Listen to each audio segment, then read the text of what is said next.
how to empty your recycle bin on Mac.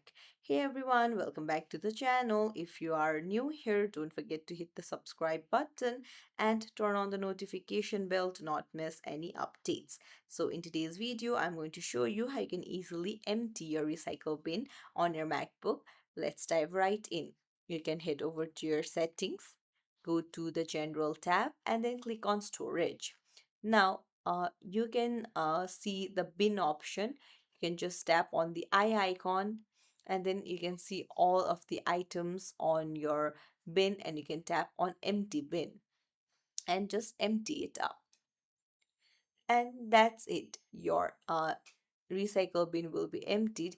You can also see empty bin automatically option. You can turn this on, and items left in the bin for more than 30 days will be automatically erased.